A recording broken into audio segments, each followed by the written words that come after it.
Salutations à vous, et aujourd'hui on se retrouve pour le 16e épisode déjà de notre avocat favori. Et je tiens à préciser que après la publication du 17e épisode, nous allons, la chaîne sera en mode pause et les vidéos reprendront fin août ou début septembre. Voilà, comme ça les explications sont faites pour ceux qui suivent la série. Donc c'est reparti pour le procès.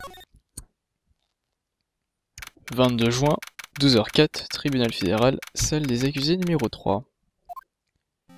Alors, c'est vrai, pour ma tante.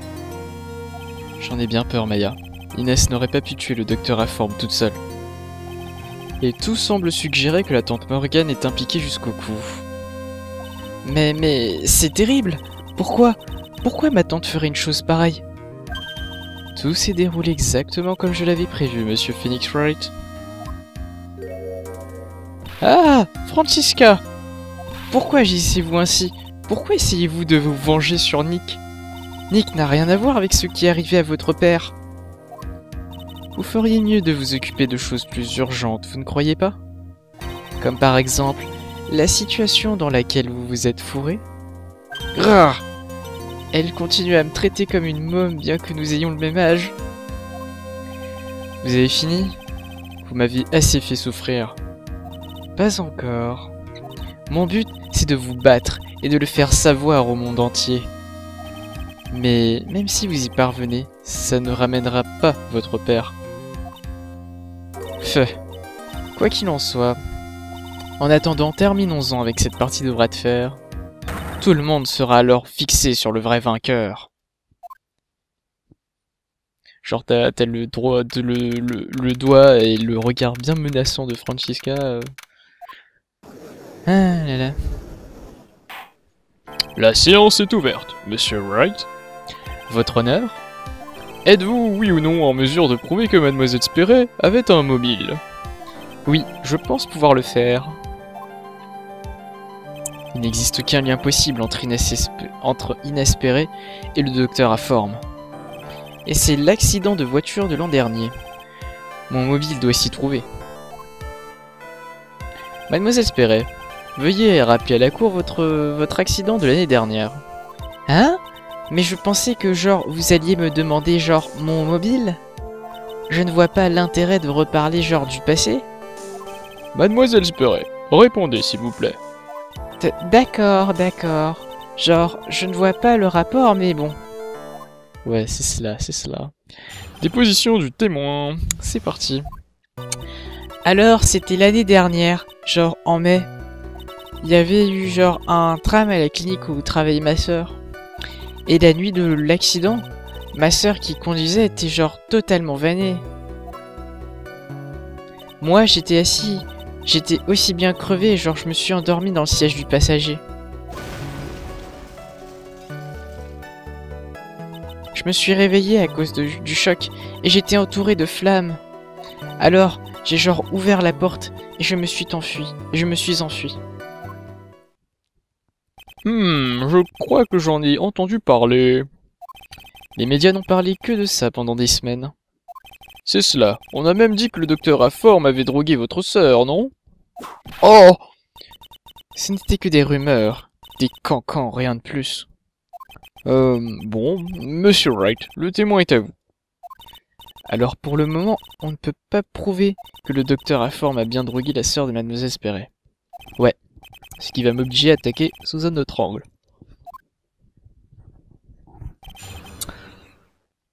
Alors...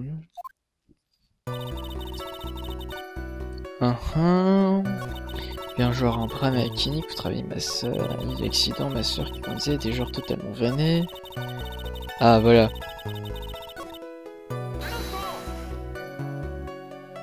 Elle était complètement vannée? Vous voulez dire épuisée? Eh ben, jour et nuit, la police n'arrêtait pas de la cuisiner. C'était vraiment une situation impossible. Pas étonnant donc que cet accident de la route se soit produit, n'est-ce pas? Mais pourquoi n'avez-vous pas demandé de prendre le volant? Hein? Mais de quoi vous parlez? Oui, vous auriez pu conduire. Si votre sœur était dans l'état que vous décrivez, vous auriez dû conduire. Cela tombe sous le sens. Oh, mais genre, je n'ai pas de permis de conduire. C'est nouveau ça, j'ignorais que vous n'aviez pas votre permis, mademoiselle Spéré. Mademoiselle Spéré, veuillez modifier votre déposition. Bon, genre, mais bon. Moi j'étais aussi bien crevé, genre je me suis endormi dans le siège du passager. Je me suis réveillé à cause du choc et j'étais entouré.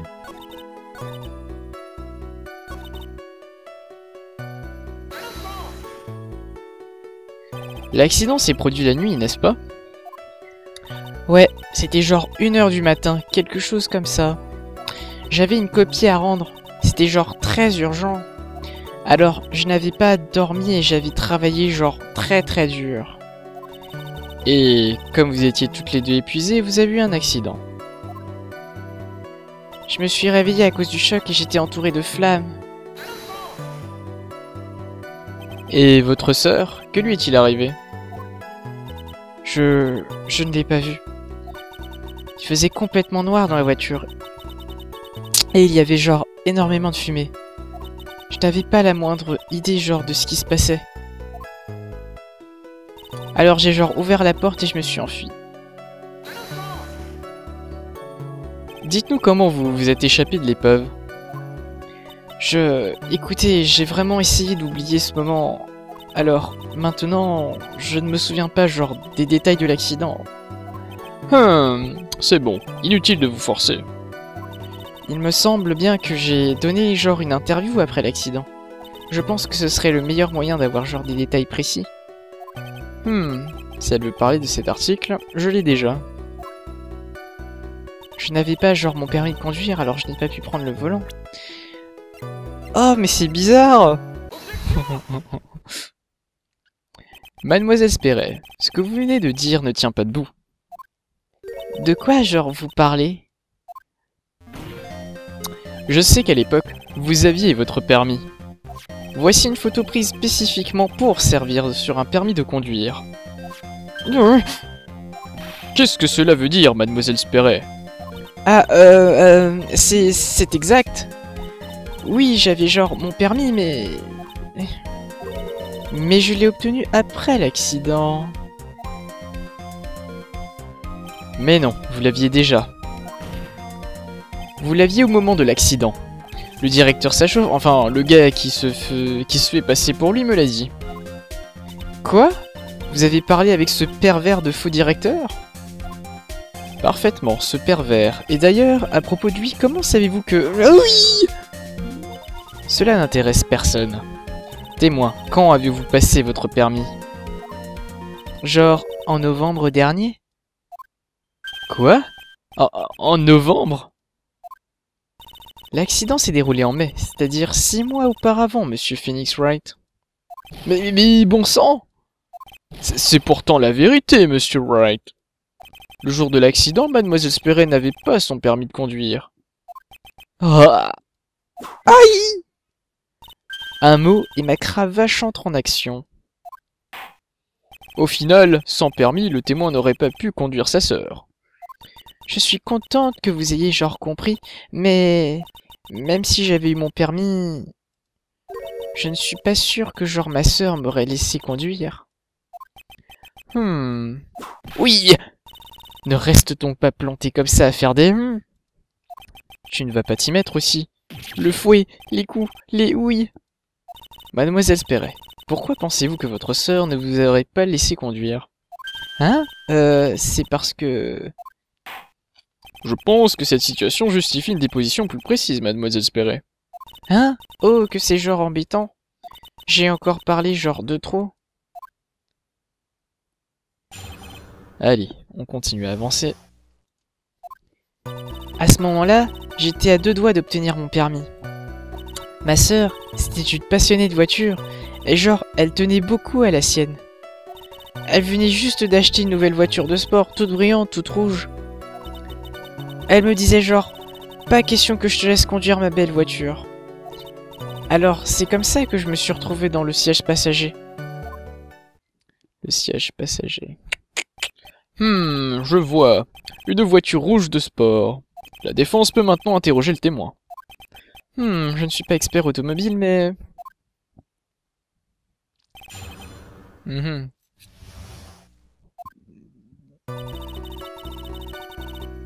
Ma sœur, c'était une passionnée de voiture et j'aurais tenu beaucoup à la sienne.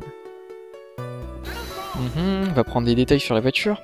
Elle tenait beaucoup à sa voiture? À quel point? Ben genre, elle piquait une crise de nerfs à la moindre goutte de pluie. Et elle voyait tout de suite si quelqu'un touchait la portière avec des sales mains. Quand c'est comme ça, mieux vaut la laisser au garage en permanence. Pourquoi faisait-elle tant attention à sa voiture? Comment vous pouvez dire une chose pareille? C'est une voiture toute neuve? Une voiture toute neuve? On ne salit pas une voiture neuve, hein, monsieur l'avocat. Je suis de ceux qui pensent que les voitures se salissent, tout naturellement. Mais bon, il y a sûrement des passionnés qui prennent soin de leur véhicule à ce point. Phoenix, essaye de trouver quelque chose de plus intéressant. Eh bien, mademoiselle Speret, de quel type de voiture s'agissait-il? Elle venait juste d'acheter une nouvelle voiture de sport toute brillante. C'était une voiture neuve? Ouais. Elle venait juste de la voir. Elle avait été importée d'Angleterre. Angleterre? Cela me rappelle un film sur les petites anglaises. Et je pense aussi que c'était un modèle spécial. Cela faisait 1 an qu'elle l'attendait. Le moment semble venu de parler de sa passion pour l'automobile. Mais malheureusement, je n'y connais vraiment rien. Je savais bien que mon ignorance se retournerait contre moi. Votre honneur. Oui? Veuillez substituer ce qu'a dit le témoin à sa déposition. Vous voulez parler du fait qu'il s'agissait d'une voiture étrangère? Oui. Bon, si vous aimez tant les voitures. Là n'est pas la question. Quoique, franchement, j'ai moi-même du mal à y trouver un lien quelconque. Mademoiselle Perret, je vous prie de modifier votre déposition. Bien sûr, pas de souci. La voiture de ma sœur était un modèle totalement spécial qui venait d'Angleterre. J'ai presque hurlé un instant, mais je ne sais vraiment pas quoi lui demander sur les bagnoles. Donc oui, je suis un peu à court de sujet là. Commençons par celui-ci. Pourquoi apprécie-t-on autant les voitures britanniques? Genre, hein? Elles sont chères et elles ont le volant de l'autre côté. Quel peut donc être l'avantage d'en posséder une? Genre, hein? Ce truc du volant du côté droit, c'est un peu débile, non? Vous n'y connaissez rien! La ligne de rêve, le ronronnement du moteur, l'action délirante, la tenue de route, la précision de la boîte de vitesse, la fraîcheur de la clim... Veuillez m'excuser. Elle a réellement la capacité de changer de personnalité en un clin d'œil. C'est intéressant, non, Phoenix? Petit à petit, la vraie contradiction commence à voir le jour. Elle me disait genre, pas question que je te laisse conduire ma belle voiture. Votre sœur était bonne conductrice? C'était genre une super conductrice. Elle disait qu'elle allait devenir la championne du monde hospitalier. Ça ne m'avance pas beaucoup. Alors c'est comme ça que je me suis retrouvé dans le siège passager. Le siège passager. Et l'accident s'est produit à ce moment-là, n'est-ce pas? Alors genre, j'ai agrippé la poignée de la portière côté passager. Et je suis sorti en courant en état de stupeur totale. Vous avez dû avoir une peur incroyable. On est au pied d'une grosse montagne là. Ça ne va pas être facile de démonter une telle déposition. Mais il faut quand même essayer, et la faille s'ouvrira d'elle-même, il le faut. Tu crois? Vraiment? Et la foi, il y a un chemin tout tracé, qu'il suffit de trouver. J'ai presque eu l'impression d'entendre une prophétie. À ce moment-là, j'étais à 2 doigts. Tac, tac. Alors c'est comme ça que je me suis retrouvé dans le siège passager. Non, c'est pas ça.